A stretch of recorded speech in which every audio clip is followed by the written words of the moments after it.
Hello class, कैसे हैं आप लोग। तो हम लोग 6 लेक्चर देख चुके हैं केमिस्ट्री के। अभी हमारा 7वां लेक्चर है। और हमने कल देखा था समस्थानिक क्या होता है, समभारिक क्या होता है, सम इलेक्ट्रॉनिक क्या होता है और सम न्यूट्रॉनिक क्या होता है।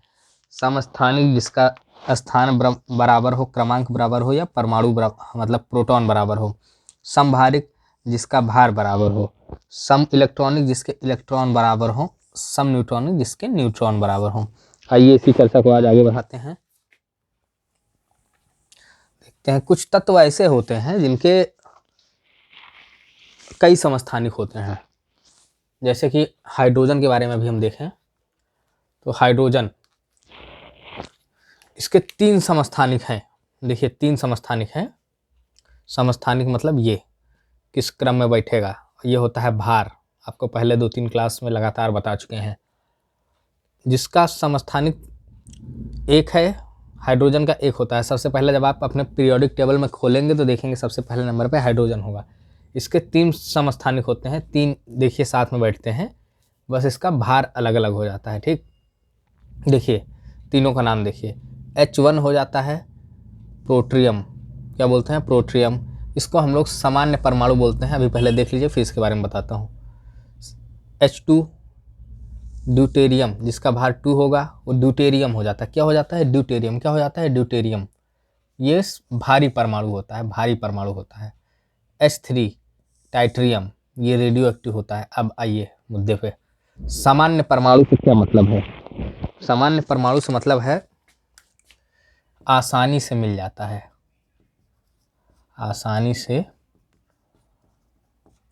मिल जाता है। इसी का यूज करते हैं हम लोग, इसी का हम लोग यूज करते हैं। ये भारू परमाणु क्या है, भारी परमाणु इसलिए इसको कहा जाता है क्योंकि ये जल, भारी जल बनाने में काम आता है। क्या बनाने में, भारी जल बनाने में, भारी जल बनाने में सहायक होता है। इसे हम पचा नहीं सकते, इससे पचा नहीं सकते हम लोग इसको पचा नहीं सकते। अच्छा, आप एक बात सोचेंगे कि ये भारी तो ये है क्योंकि भार इसका 3 है, लेकिन इसको हम लोग भारी इसलिए क्यों नहीं कहते हैं, क्योंकि इससे कुछ बनता नहीं है। ये रेडियो एक्टिव होता है, रेडियो एक्टिव पदार्थ है, इसलिए इसको हम ये यूजेबल होता है, इसका यूज कर सकते हैं, इसका भारी जल बना सकते हैं। भारी जल हम बल्कि पचा नहीं पाते हैं, और चीज़ों में यूज होता है ये, तो इसलिए ये यूज होता है, इसलिए इसको कहा जाता है भारी परमाणु। क्या बोलते हैं इसको, भारी, भारी परमाणु इसको बोलते हैं। और इसको सामान्य परमाणु बोलते हैं क्योंकि ये बहुत ही आसानी से मिल जाता है। जैसे हम लोग यूज करते हैं, जो जिसके बारे में हम लोग स्टडी वगैरह करते हैं, स्टडी क्या मतलब यूजेबल थिंग जो होती है नॉर्मली, वो होती है सामान्य परमाणु। ये भारी जल हो जाता है और ये हो जाता है रेडियो एक्टिव। रेडियो एक्टिव एक ऐसा पदार्थ है, समझ लीजिए, ये रेडियो एक्टिव इतना खतरनाक होता है, इतना ज़्यादा खतरनाक होता है ये। इससे निकलने वाली जो रोशनी है, इससे निकलने वाली रोशनी हमें दिखती नहीं है, लेकिन ये हमारे डीएनए को छेद सकती है। इससे निकली रोशनी, इसकी रोशनी जो होती है, इसकी जो किरणें होती हैं, डीएनए भेद सकती हैं। इतनी शक्तिशाली होती है ये, डीएनए भेद के हमारे जीन को चेंज कर सकती है। रेडियो एक्टिव पदार्थ के अंदर इतनी औकात होती है कि वो हमारे डीएनए को भेद कर हमारे जीन में बदलाव कर सकता है। यही कारण है जहां परमाणु बम हमले होते हैं, जापान में आज तक कोई कोई विकलांग पैदा होता है। कब हुआ था परमाणु हमला, सेकेंड वर्ल्ड वॉर, आज तक वहाँ पे कई केस ऐसे देखने को मिलते हैं। यूक्रेन की एक जगह थी, अभी मुझे एग्जैक्टली याद नहीं आ रहा है, जहाँ पर उसका खुद का ही परमाणु रिएक्टर था, वो फट गया था। एग्जैक्टली अभी मुझे याद नहीं आ रहा है यूक्रेन में जगह का नाम। आज तक उसको पूरा 40-50 किलोमीटर का एरिया पूरा सील है। वहाँ जब ये हुआ था केस, तो जो जा रहे थे वहाँ पे लोग बचाने, वो तक मर जा रहे थे। एयरलिफ्ट किया जा रहा था जब वहाँ से लोगों को हेलीकॉप्टर वगैरह से, तो पायलट लोग मर जा रहे थे। इतनी भयानक स्थिति होती है, और कई साल तक ये 30,000 साल तक वहाँ के कड़ों में जिंदा रहता है ये। समझ लिए कितना भयानक होगा। इतनी क्षमता इसकी होती है, इससे निकलने वाली रोशनी दिखाई नहीं पड़ेगी आपको, आप जान नहीं पाएंगे ये रेडियो एक्टिव है कि नहीं है, लेकिन ये डीएनए छेद के जीन बदल देती है, पूरा डीएनए चेंज करने का औकात रखता है ये। अब ये बताइए पहचानेंगे कैसे कि भैया रेडियो एक्टिव पदार्थ की पहचान क्या होगी, कौन सा पदार्थ रेडियो एक्टिव है, कौन सा पदार्थ रेडियो एक्टिव नहीं है? तो पहचान उसकी ये होगी कि न्यूट्रॉन की संख्या किसी भी तत्व में न्यूट्रॉन की जो संख्या होगी वो प्रोटॉन से 1.5 गुना होगी। कितना होगी? प्रोटॉन से 1.5 गुना से ज़्यादा होगी। 1.5 गुना से ज़्यादा है। देखिए साफ साफ हमने लिख दिया है, न्यूट्रॉन की संख्या प्रोटॉन से 1.5 गुना से ज़्यादा। जहाँ न्यूट्रॉन जो है, जैसे मानिए प्रोटॉन 1 है तो न्यूट्रॉन उसमें 1.5 से ज़्यादा 1.6 हो सकता है, 1.55 हो सकता है। 1.5 से जहाँ ज़्यादा हुआ वो रेडियो एक्टिव हो जाएगा। अब यहाँ देखिए पोट्रियम, ड्यूटेरियम, ट्रिटेरियम तीनों का हमने लिख दिया है। अब यहाँ पर निकालते हैं। इसमें प्रोटॉन कितना है? 1। अब प्रोटॉन 1 है तो न्यूट्रॉन कितना होगा? हमने बताया था ऊपर वाले से नीचे वाला माइनस कर दिया, मतलब बाहर से अगर आप क्रमांक माइनस कर देंगे तो आ जाएगा आपका न्यूट्रॉन। इसमें 1 से 1 अगर माइनस करेंगे तो न्यूट्रॉन यहाँ पे नहीं है, कोई दिक्कत नहीं है। यहाँ पे भी प्रोटॉन 1 है। न्यूट्रॉन की अगर बात करेंगे तो 2 में से 1 माइनस करेंगे तो न्यूट्रॉन की संख्या 1 हो जाएगी। यहाँ तक तो ठीक है, यहाँ तक कोई दिक्कत नहीं है। यहाँ आइए, यहाँ देखिए प्रोटॉन की संख्या 1 है, प्रोटॉन की संख्या 1 है, लेकिन अगर 3 में से 1 माइनस करेंगे आप न्यूट्रॉन निकालने के लिए, न्यूट्रॉन 2 हो जाएगा। यही मैं आपको कह रहा था, यही है रेडियो एक्टिव।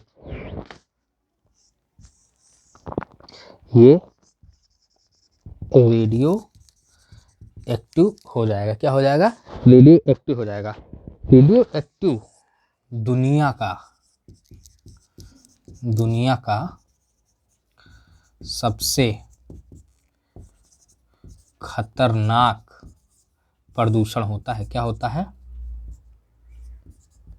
दुनिया का सबसे खतरनाक प्रदूषण। अब आप खुद ही सोच सकते हैं कि नॉर्मली हम लोग जीन को भी बदल नहीं सकते, जीन को चेंज नहीं कर सकते, लेकिन ये इतना भयंकर होता है कि डीएनए को छेद के जीन को बदल देता है।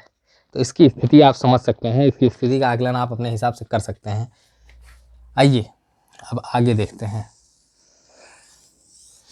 ये चर्चा यहीं ख़त्म करते हैं। अब देखते हैं, देखिए कई ऐसे होते हैं पदार्थ, कई ऐसे तत्व होते हैं जिनके कई समस्थानिक होते हैं। जैसे हाइड्रोजन का देखा, कार्बन का देखिए, यूरेनियम का देखिए। अब आप कार्बन का देखेंगे तो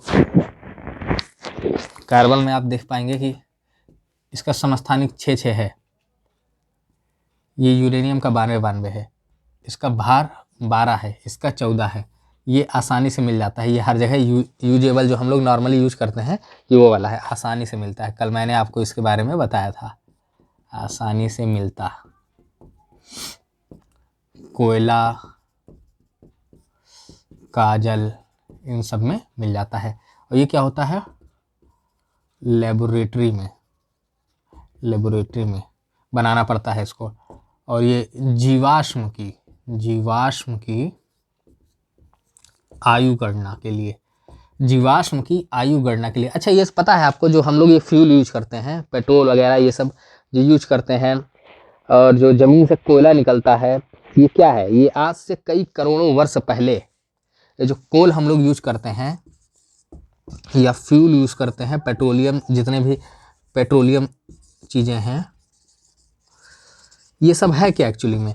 ये आज से कई करोड़ों वर्ष पहले जब बिग बैंग थ्योरी हुई या जो भी कुछ हुआ, डायनासोर वगैरह जो भी जब भी रहते थे, कुछ भी मान लीजिए आप, उस समय के जो पेड़ पौधे दबे, उस समय के जो प्रलय आया, बिग बैंग हुआ, जो भी उस समय की स्थिति के हिसाब से जो भी हुआ, उस समय जो पेड़ पौधे दबे हमारी पृथ्वी में, वो आज के जो पादप थे, पादप पेड़ पौधे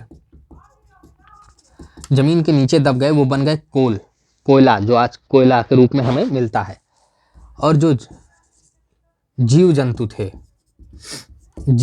थे वो दबे, जब वो दबे जमीन में, तो आज के से कई करोड़ों हजारों करोड़ों वर्ष पहले दबे, तो आज वही निकलता है पेट्रोलियम के रूप में। जीव जंतु के अवसाद कह सकते हैं आप। लेकिन ये आप सोचें कि आज किसी कुत्ते बिल्ली को दबा दें तो जीव फ्यूल बन जाएगा, पेट्रोलियम बन जाएगा, तो ऐसा नहीं है।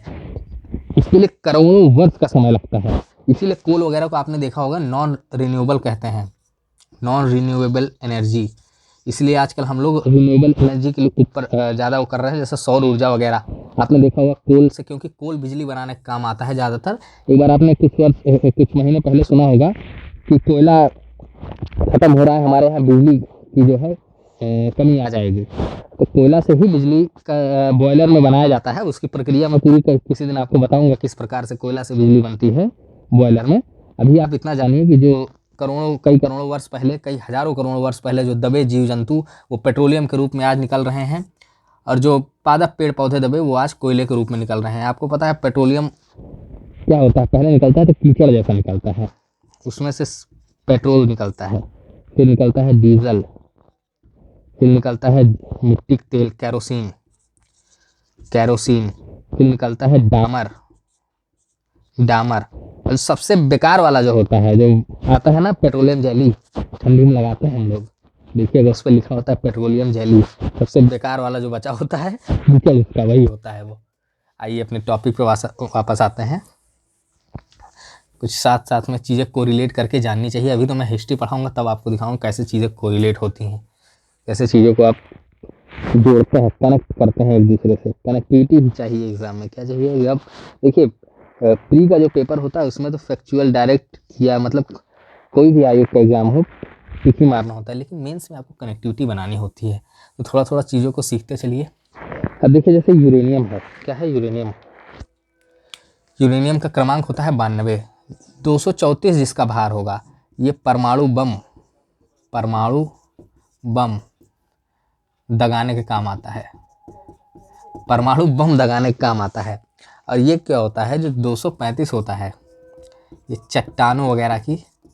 चट्टानों की इन सब चीज़ों की, जैसे कि उसकी कार्बन डेटिंग होती है, जीवाश्म की कार्बन डेटिंग, उससे चट्टान वगैरह की भी कार्बन डेटिंग होती है। चट्टान की आयु निकालने के लिए पहाड़, उल्कापिंड, चट्टान, पहाड़, उल्कापिंड, इन सब की आयु गणना के लिए ये यूरेनियम का 235, 92 यूरेनियम 235 यूज होता है।